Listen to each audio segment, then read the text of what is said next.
Namaste and welcome. And when I'm welcoming, as many of you know, I'm re-welcoming you that are right here in Bethesda, and I'm welcoming you who are listening right now and spread around the world, and those in the future who will be listening on the podcast, because it does feel like a wonderful community that comes together. Which brings me to our talk, and the title is Healing Depression with Meditation.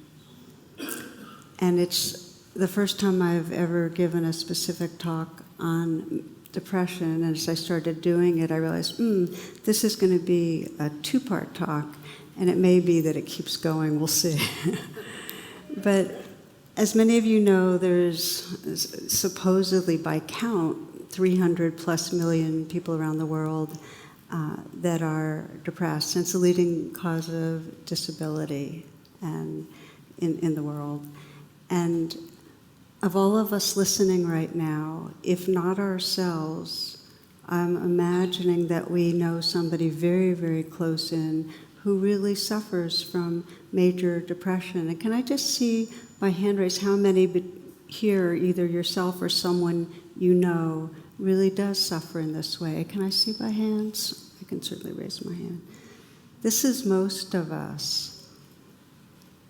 And maybe a pause right now, and even inviting you to close your eyes and just sense the many people, ourselves included, who are part of this web, this community of, you might say, loss, this particular expression of suffering that live with something so difficult, and just feel our hearts tender and open to that.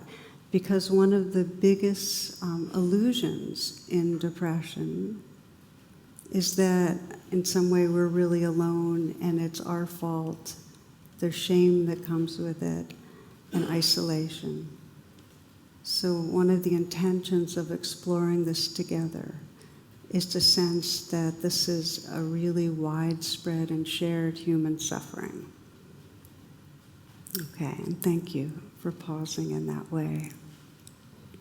So we're going to be looking at how meditation can help. And when I say meditation is training our awareness, and there are many kinds of meditations. So in particular, I'd like to break it down some and say how different parts of meditation or styles of meditation can help in different ways to relieve this suffering, to bring healing. And there's a lot of research that's been done on mindfulness and other meditations, and that preliminary research is showing helpfulness, on a par with other leading treatments, and there's a long way to go. So part of this is that we're exploring this ourselves as practitioners, experimenting to see what works for us. The metaphor that I've kind of taken to that I like is to sense, if you know in the West there's these bending rivers, and in logging areas the logs can get jammed around some of the turns, and at least in the past they used to have somebody with a long pole that could, they went right to the certain log or a few certain logs and could re-angle them, then the logs could kind of adjust their positions and flow down the river. So I think of the constellation we call depression, the thoughts and feelings and biochemistry we call depression, like a log jam. And that there are a bunch of different ways, different logs that we can target that can help to get things moving again.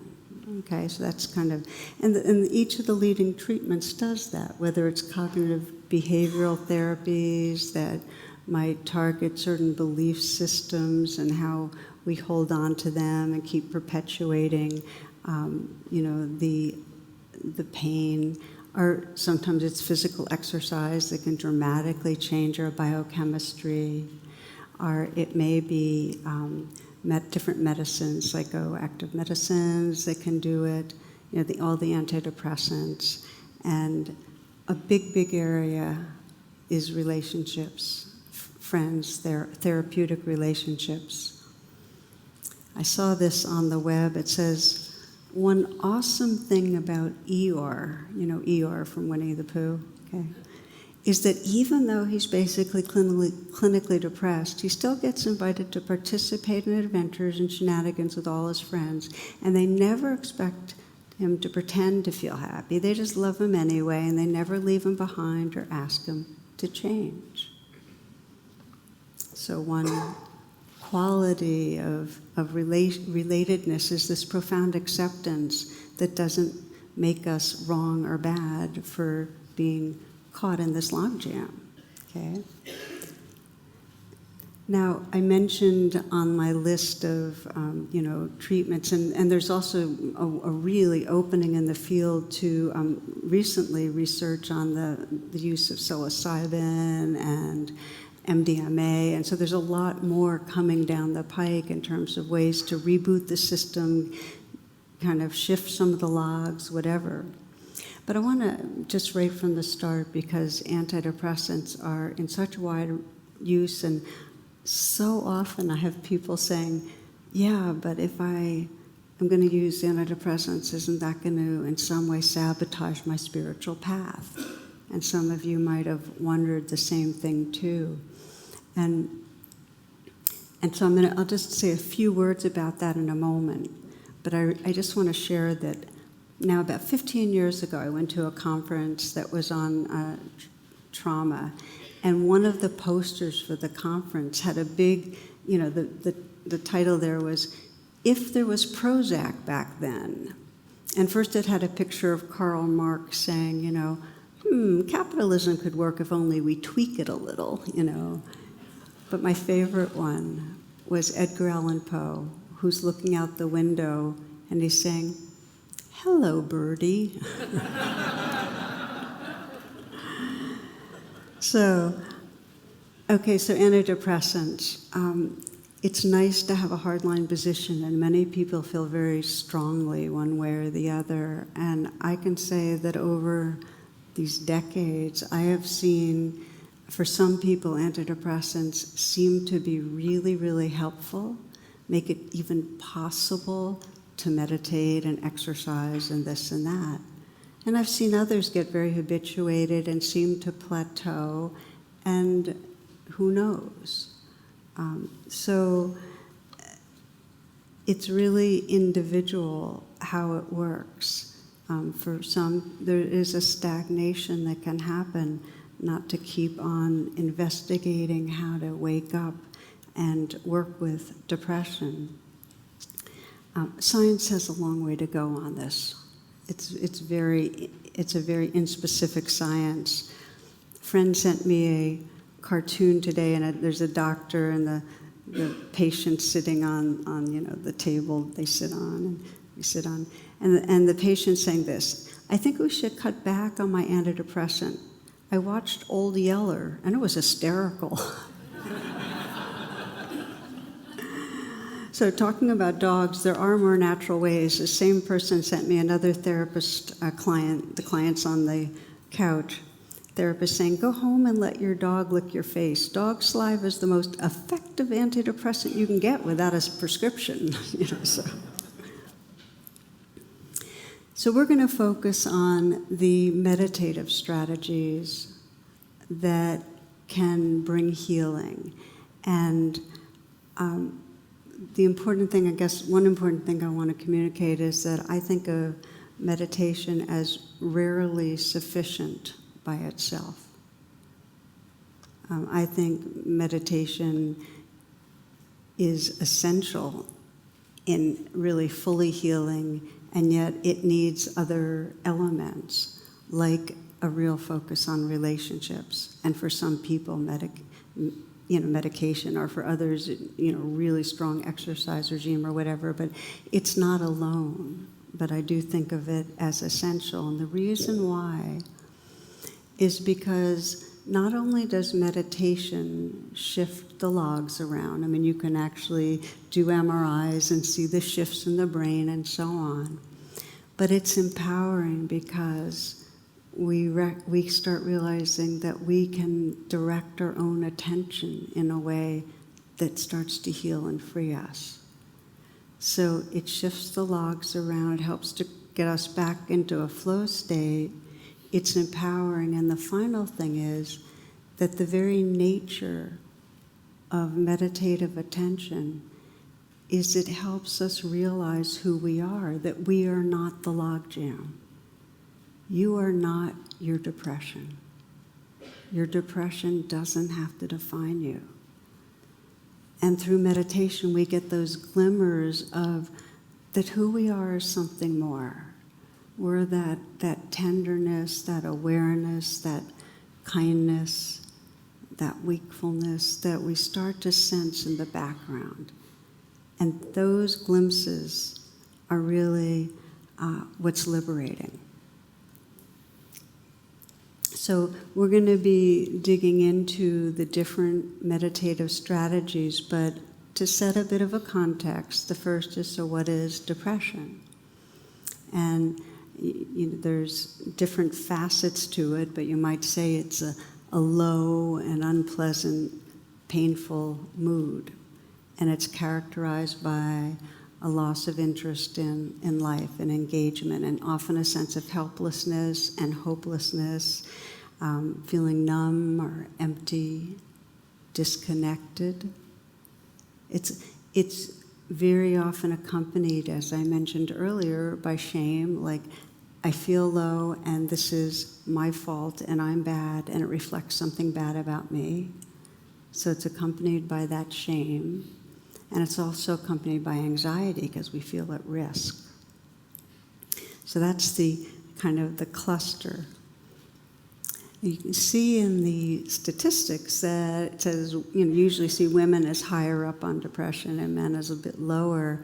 But many professionals feel like men present with symptoms of depression, like aggression, or like anger, or addiction, but underneath that is depression. So it's hard to tell. An important thing to explore in ourselves and others is the difference between depression and sadness, sorrow, grieving. In this culture, we're not so good at creating the space for sorrow and grieving. There are some cultures that have a whole ritual around, when somebody's had a major loss, creating a lot of open time where there's no demands, where it's just assumed that person's going to kind of burrow in. And the recognition is that grieving and sadness is entirely natural. I mean, we see it in animals. I mean, I think of elephants because of a few books I've read about elephants and articles, and they're just such a fascination. But they live about as long as we do. They have really tight herds. And when an elephant mom loses a calf, I mean, she's in grief. Sometimes they have to leave behind the weaker ones. There's mourning and grief. It's very visible. And with humans, we have all these losses that are inevitably part of being alive, whether it's the losses of our own aging and sickness and death, or people that we love, or the relationships that don't work out and break our hearts, our losses of job, our losses of freedom, our loss of home, our loss of a place to live. It's just all these different levels of losses. And then we have the more subtle but very deep ones where we have the loss of, I sometimes think of it as the unlived life, the sense of what could have been or might have been or that we wish we'd have. And then there's the loss in our world. And we see the loss of species, and it breaks our heart. We see the suffering and loss of other animals that are alive and the cruelty to farm animals, and it breaks our heart. There's loss after loss, and then the human losses around the planet. So here is the basic principle, that when there's loss and we don't feel it, and grieve it, it converts into depression.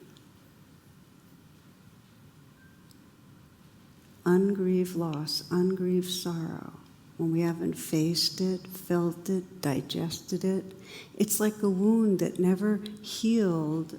It prematurely got covered over and then it gets septic in some way. Does that make sense? It's one of the great, kind of spiritual crises in our culture is ungrieved life. It gets buried and it turns into depression. So sadness is intelligent. It's adaptive. Sadness, really if you sense, well, what does sadness do? It moves us towards accepting loss, that something has passed. And it moves us towards reconnecting in some way, restoring connection. That's what sadness does. It brings us to often a more timeless loving.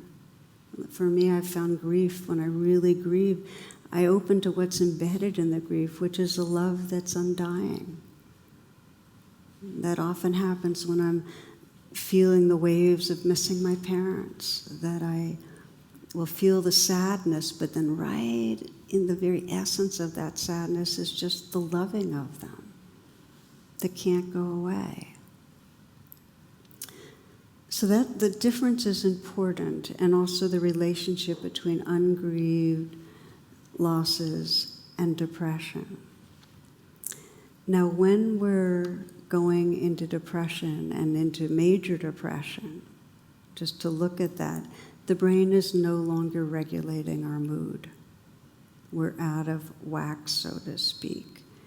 And when we lock in, when the system gets low like that, it takes over and it defines us. Our life is defined by depression. It limits us. And the challenge is it's self-sustaining, and it kind of is virulent. It extends itself on its own once it begins looping, because think about how we experience depression. There's depressing thoughts going on about what's wrong that reinforces a biochemistry that's depressed, and there's also the level of the electrical messages, the neural pathways, and so on. So all of that goes on, which then generates more thoughts, which generates more feelings, and on it loops. Unless we have a pole and we know how to move one of the logs, which we'll get to. It also, part of the looping is that when we have the thoughts and feelings looping, they create behaviors that then sustain our situation. So the thoughts might be, I'll never find love. And the feelings might be that sinking feeling and the sense of shame and the fear. And then the behaviors that come out of it are not really open to relationship, which then reaffirms, I'll never find love. And I know you get it. But that's what I mean by self-sustaining. That's why when the weather system of depression sets in, it's very tenacious, okay? So what inclines us?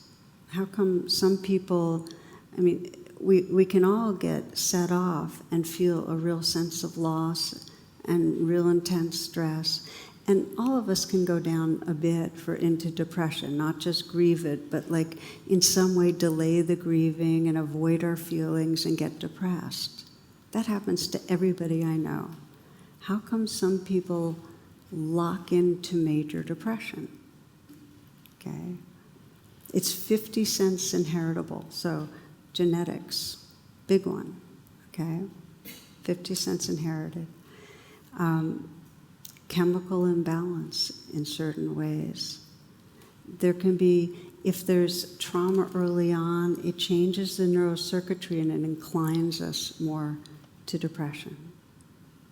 If there's trauma in another generation, the circuitry from that generation get inherited. So there's pre-existing conditions that make us more inclined.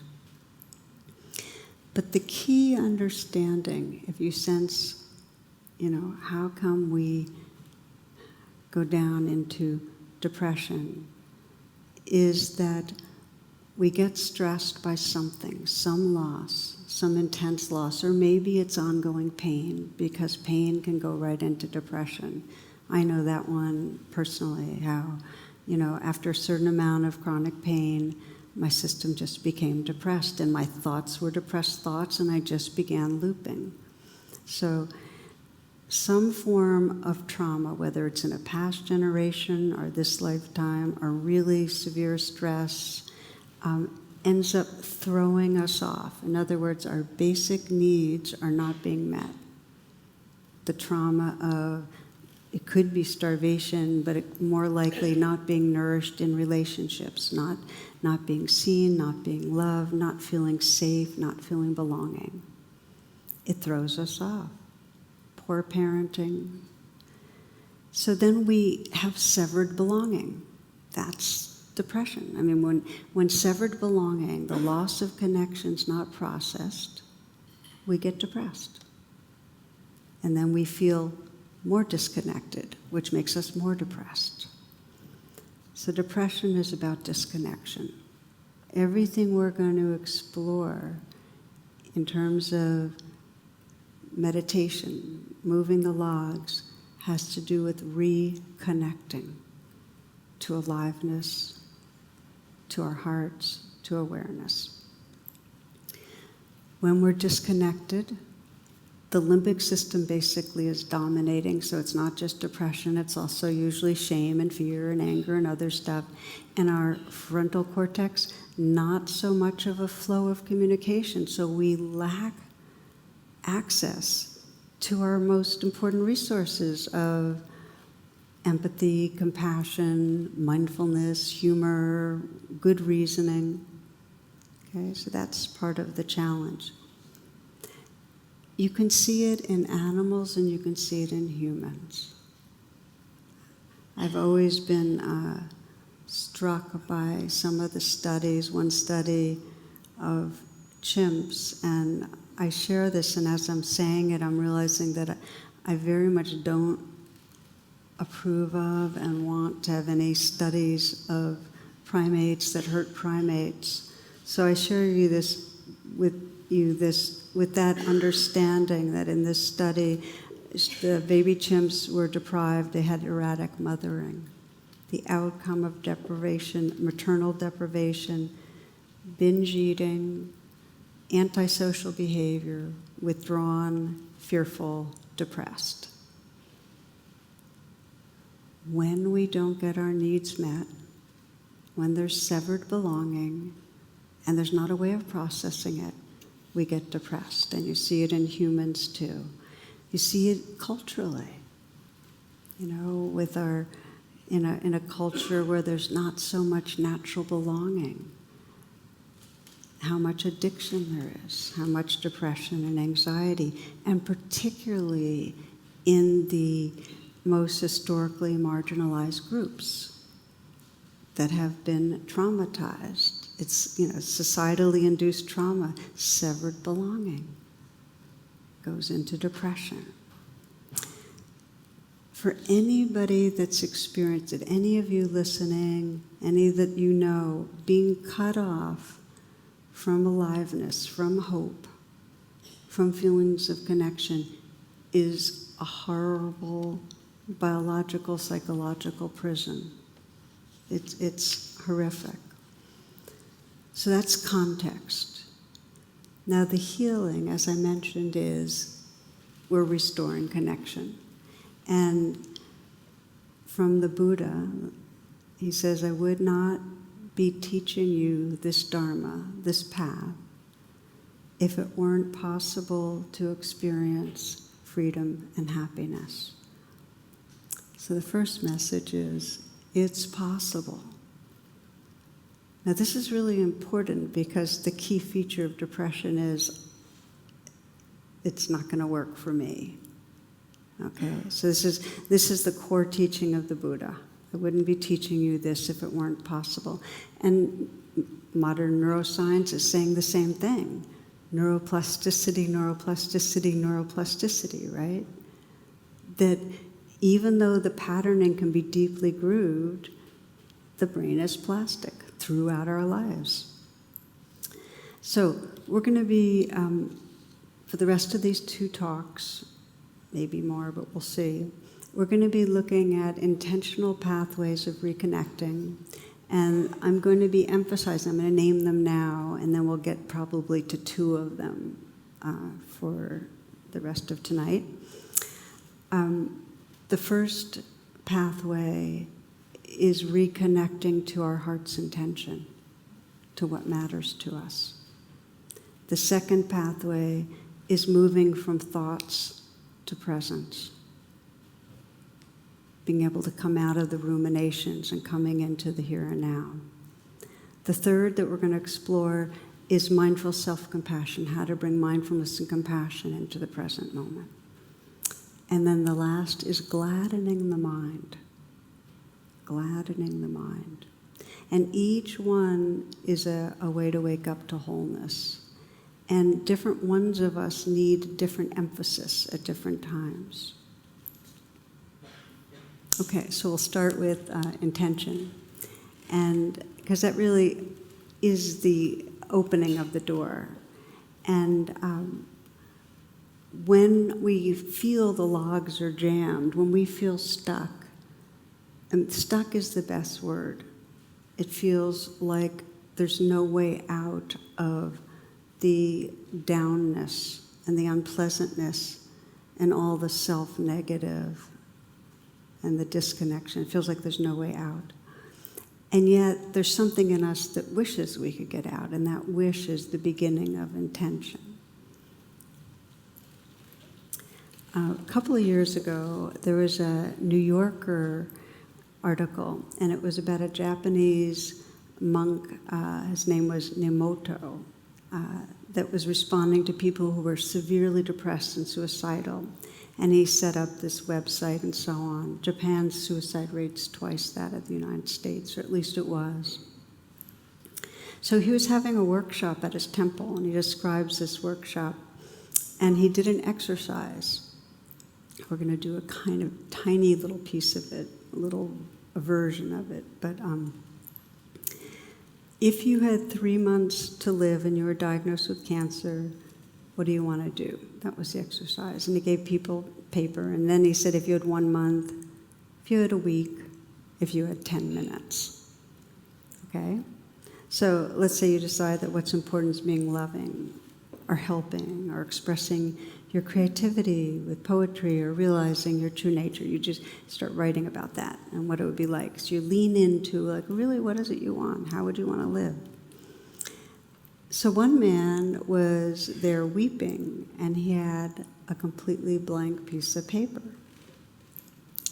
And he said that he, up until this moment, had only thought about wanting to die, about what was wrong and bad, not about wanting to live.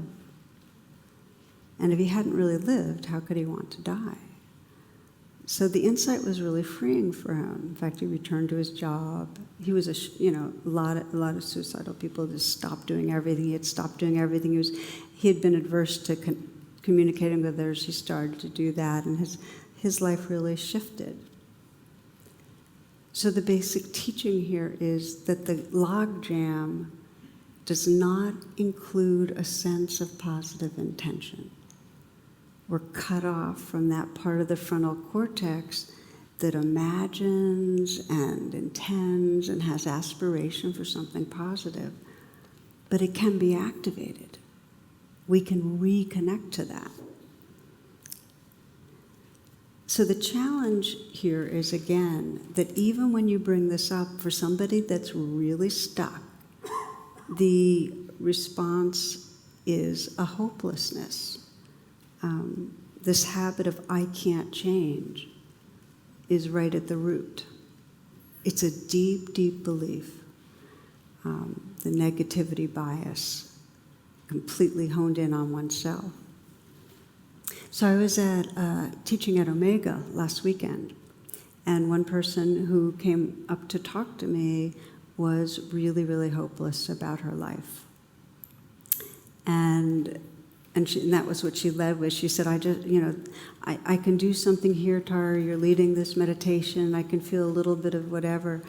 But there's no way. I mean, in the force field of how my day goes, there's no way. And I get slammed around, and I just end up hating myself and feeling like everybody else, So she explained how it was. And so I said, okay, so you're here. What brought you here? She said, well, I want to feel better. And so I said, so what would that be like? And in a way that was like a shocking question, just like for that man in the story. And I said, just start there. What is better like? And she said, well, I guess I would trust myself some. Well, what would that be like? And we started going into it, and what I really want to communicate is you can't artificially hope. You can't say, okay, I'm going to be hopeful. But what you can do is start sensing your longing to move in a direction, because it's in us. There's something in us that intuits a possibility, and you can build on that. Now, I want to pause here and say there's a real difference between, I want to live my life, I want to wake up my heart, and what you might call the more narrow, attached wants. So if you ask a person, well, get in touch with your intention, and they say, well, my intention is I really want my ex-partner to come back and then I'll be happy. Or my intention is I want to get this particular job and then I'll be happy. Or, I want to be able to dance professionally even though I've just had both knees replaced in the next 2 weeks, then I'll be happy, and it goes on and on. I want to win a competition. In other words, narrow, fixated wants are not going to reconnect us with our heart's aspiration. A Baptist pastor was presenting a children's sermon. And during the sermon, he asked the children if they knew what the resurrection was. Now, asking questions during a children's sermon is crucial, but at the same time, he asked in front of the whole congregation. So that was pretty interesting. Now, so he asked what the meaning of the resurrection was. The little boy raised his hand, called him, and he said, this is what the little boy said. I know that if you have a resurrection that lasts more than 4 hours, you're supposed to call the doctor. It took the congregation like 10 minutes to settle down after that. So this was a very bad example of when we fixate our wants. Anyway. But what I'm really suggesting is there's a difference between narrow wants and when we start really getting in touch with our deep aspiration. And one of the ways to sense a deep aspiration is like an acorn to an oak. It's that in us which wants to experience our full potential, to love, to live, to be creative. It's what's already here that we want to allow to unfold. Second example for you from the story about Namoto, the monk. So he had this website, and people that were depressed wanted help would write to him and call him, and he'd have these phone calls, and these conversations would go on and on. People would call him back, and he felt like it was really, really circular, and there was often no progress at all. And it was just him burning out, but he didn't sense people getting better. So he figured he was doing something wrong and decided that if people who were depressed wanted his counsel, they had to come to his temple, and his temple was in a really remote place. So they'd have to really want help, okay? So one man walks 5 hours to get to Namoto's temple, and the walk's like this heroic journey because he had been living as a shut-in. You all know what a shut-in is, staying at home, never going out. So there he is. Suddenly he's in the sun, and he's walking and sweating and moving and feeling his body active. And as he walks, he's thinking about what he's going to say, and he's becoming really aware of what's really, okay, this is really what's been so challenging, this is what hurts. So he's actually paying attention to his inner experience. And it's been a really long time since he's spoken to anyone, so this is quite a thing to feel like he's having the courage to bring his intimate experience to someone else. So he's sweating and reflecting and walking, and he finally gets there after 5 hours. And that's the peak of the experience. 5 hours, and he goes to Namoto and he announces that he's achieved understanding, no longer needs his help, and he turns around and he walks back home. So that's the prescription. But it's really interesting what happened there. This is a real story. And I think it's kind of archetypal in a way, which is why I wanted to share it. That in some way he was in touch with his aspiration. He did want to get better.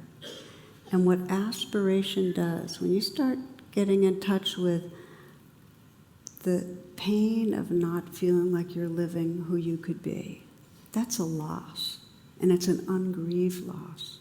When you start grieving it and then feeling in that grief, I really want to be who I can be, that longing energizes you to take some steps. And the problem with depression is it's paralyzing. So aspiration gets you into motion. It lets you take a risk. It lets you walk in the sun 5 miles to a temple, okay? And so that was the first thing. So he dedicated energy to it. And then as he was dedicating that energy, because things are moving and he's moving around, he's paying attention to some of the layers of what's there that aren't so static and so buried. Reconnecting with flow and with aliveness. And that reconnecting is the antidote to depression.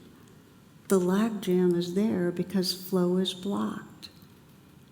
Connecting with intention and our energy to move and our bodies and the layers that are there starts to undo the jam.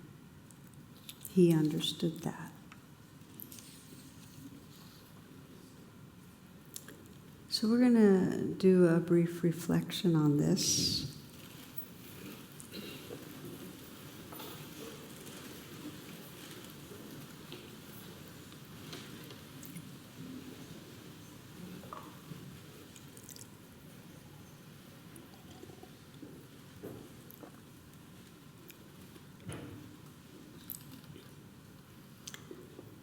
The Hebrew prophets warned that without vision, people perish. So this connecting with what matters to us, it's really the core element of hope, of healthy hope. This imagination, being able to imagine and sense into the potential.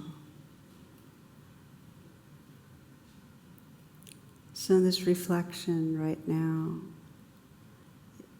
if you knew right now that this is the last month,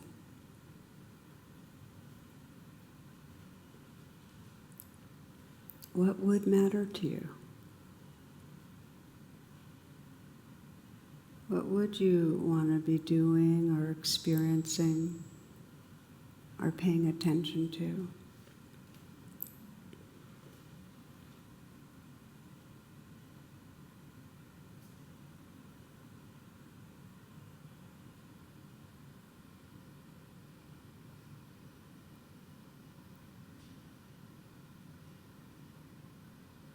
If you bring to mind a few people you care about and imagine that in this last month you're with those people, what is it that's going to matter?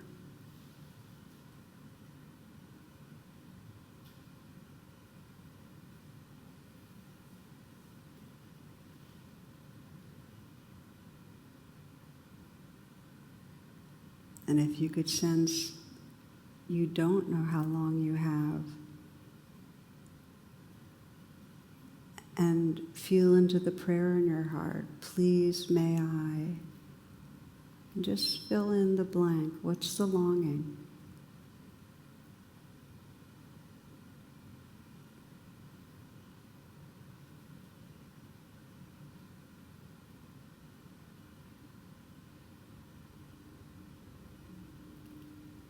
What happens if you let that longing really fill you?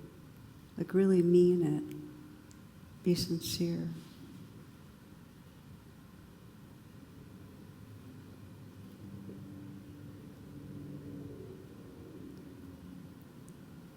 And when you're feeling sincere prayer or longing, what's your sense of who you are? Notice what it's like.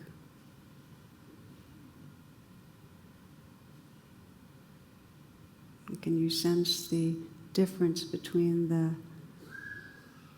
sense of presence and beingness, who's that in you which is praying, and the stuck self inside the logjam?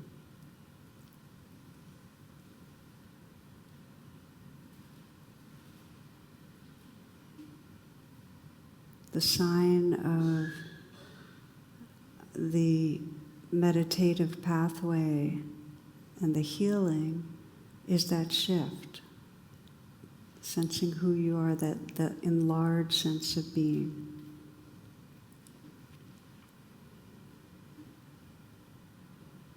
Okay. Take a few full breaths.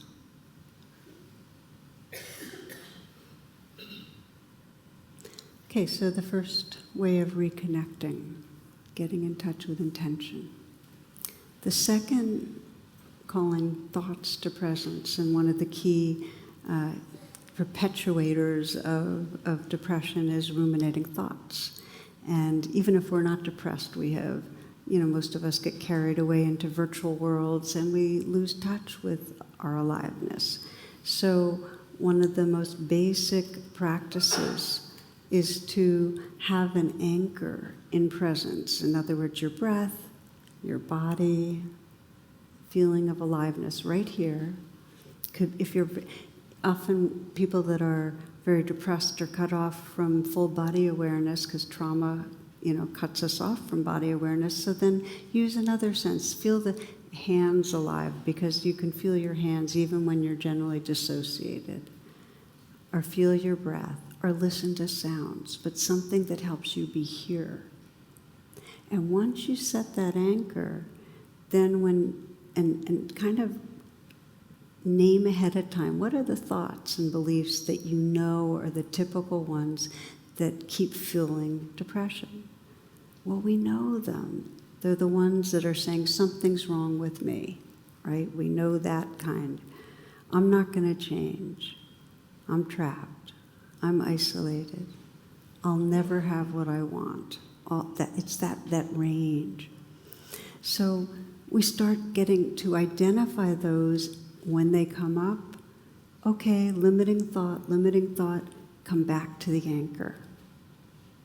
Okay, that's a nutshell summary of how to practice. That's the meditation, and then through the day, we kind of look for them. I mean, the Buddha put it this way, which I think is a great nutshell summary. Whatever a person frequently thinks and reflects on, that will become the inclination of their mind. Whatever a person frequently thinks and reflects on, that will become the inclination of their mind. And neuroscience says neurons that fire together, wire together. The more you think negative self-thoughts, the more deep those grooves are, the more that becomes the habit. So ahead of time, we say, okay, when those come up, we're going to notice them, and we're going to come right back to here, and we're going to breathe ourselves right here until it becomes a habit of interrupting rumination. It's really important, because that really shifts things. If the more we're in those thoughts, the more we're living in an idea of a self, a role that then perpetuates the very behaviors that confirm our beliefs. So interrupting the thoughts is a really big one. I heard a story of a lifetime smoker, and he was hospitalized for emphysema, and he had had a series of small strokes, so his daughter was urging him, she'd often done, to give up smoking. And he's refusing, and, he's been pretty addicted for his lifetime. And he says, look, I'm a smoker this life, and that's how it is. But several days later, he had yet another small stroke, and this one hit up the memory centers in his brain. So then, without a concern, he stopped smoking for good. And it wasn't because he decided to. He woke up one morning, he forgot he was a smoker. We're so used to thinking about ourselves as a certain kind of person, including an unworthy person or unlikable person or whatever. If we keep thinking it, it's there, and then our behaviors come out of it. Now, we hopefully don't have to have a stroke, but in a way, this kind of meditation can decrease the frequency and help to shift our sense of who we are. So in this cocoon of thinking, we have a lot of repeating thoughts. A lot of them are projection. The more we're under the grip of the limbic system, the more the things that that are going on with us, we project onto other people. So there's that sense of, I don't like me, you couldn't possibly like me. That kind of a thing. An old man, just another story, was wondering if his wife had a hearing problem or wasn't listening to him. So one night he stood behind her while she was sitting in the lounge chair, and he spoke softly. He said, honey, can you hear me? No response. Moves a little closer and says again, honey, can you hear me? Still no response. Finally, he was right behind her, and he said, honey, can you hear me? And she replies, for the third time, yes. We project.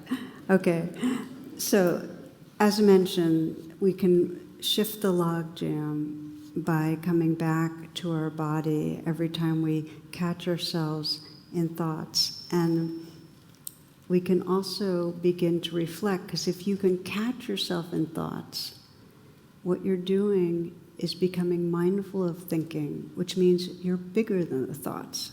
You're resting in the awareness that's bigger than the thoughts, which reveals, and this is the insight, you don't have to believe your thoughts.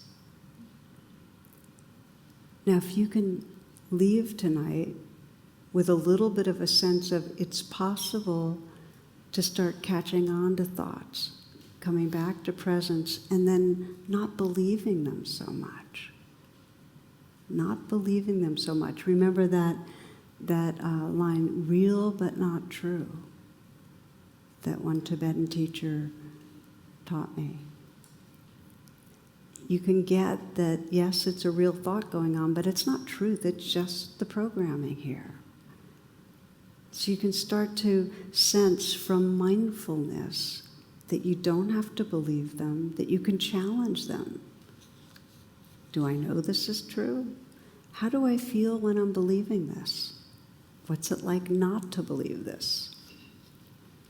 Okay, so William James, this is, to me, one of the most fascinating historical examples of the logjam being moved by working with thoughts. Many of you know he came from a super accomplished family. He was a very successful writer, and in his 30s, he was unaccomplished. He wanted to be a painter. Then he enrolled in med school, but then he quit to do an expedition up the Amazon, and then he quit that, and then in a moment of real facing his life, reckoning, in his diary, he questioned his capacity to be productive in any way in his life, that he should be alive at all. So he was hitting bottom. And he decided that before doing anything rash, he was going to do a 1-year experiment with his beliefs in his unworthiness, his beliefs that he would never be successful, his beliefs in his failure. So his 1-year experiment was that every time those kind of thoughts would come up, he kind of let them go and come back to that sense of change is possible. He didn't use the word neuroplasticity, but something, that was it. He was just going to say, look, change is possible. And he tracked in his diary, and he practiced every day. So his view was as if things could change. And that as if created a receptivity to opportunities, and his energy increased. And he got more aligned with his deepest interests. And he got married, and then he started teaching at Harvard, and then he had a study group with a metaphysical club. And this is what he wrote in a letter.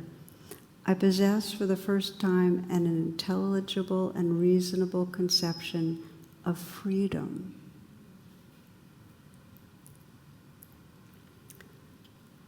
When we began, I described the power of these meditative strategies. They shift our mood, for sure, but they do more. They're empowering, because you don't have to have somebody else guiding you or be taking something. You can do that too, to support it. But they're actually ways we ourselves can shift our attention to access our aspiration, to energize, to engage, and to step out of rumination. So we're going to end with a short practice on this too.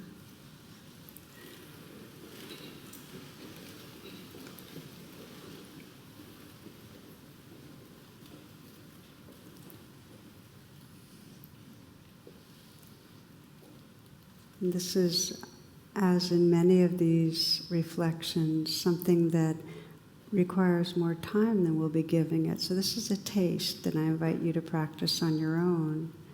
But for now, just bring an area to mind in your life where you feel doubt, where you don't feel as hopeful as you want to feel. It might be in work, relationships, health, spiritual unfolding, where you feel some stuckness. Maybe it's an emotional reactivity where you are not trusting that you can change your pattern.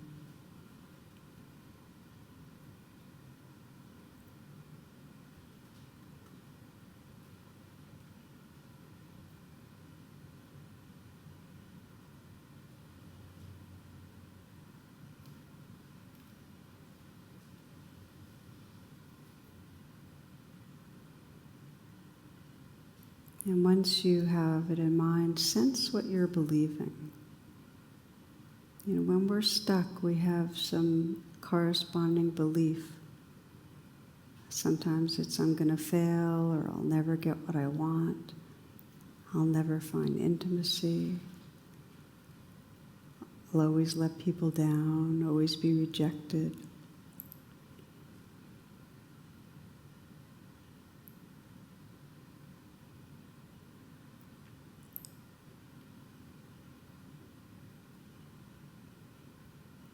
What are the limiting thoughts that go through your mind, or the beliefs that surround this stuck place?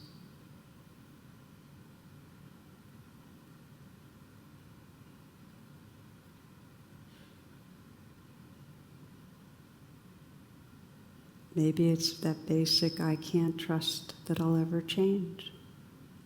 Just recognize.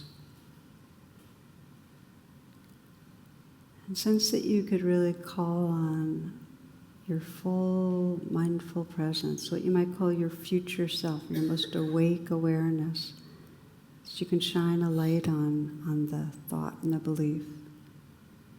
And know this is one you want to track and keep waking up from. And for now, notice what happens when you're believing it.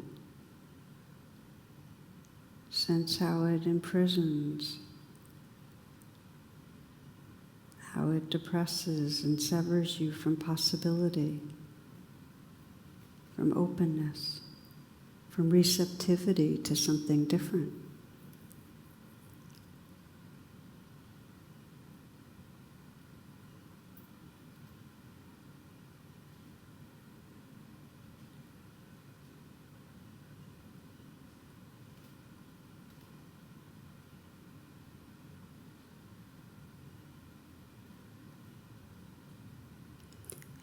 And from your wisdom self, your highest self, sense that understanding that change is possible. And just ask yourself, what would my life be like if I didn't believe in this?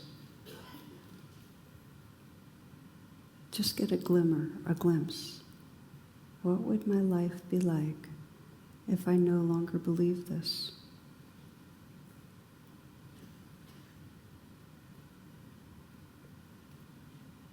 Who would I be if I didn't believe this?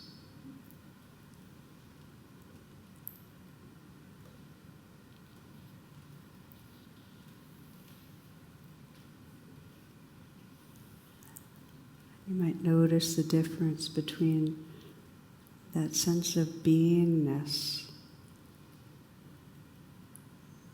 that mystery, that presence, and the one who believes and is caught in the logjam. Just notice the difference.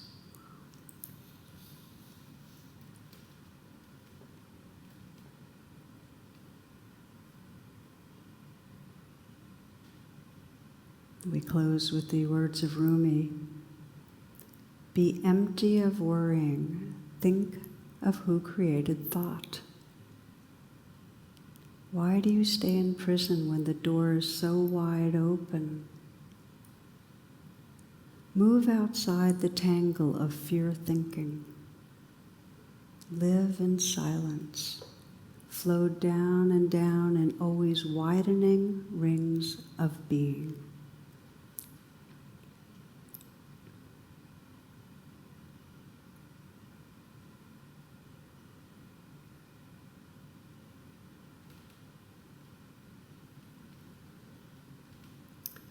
Namaste, and thank you for your presence.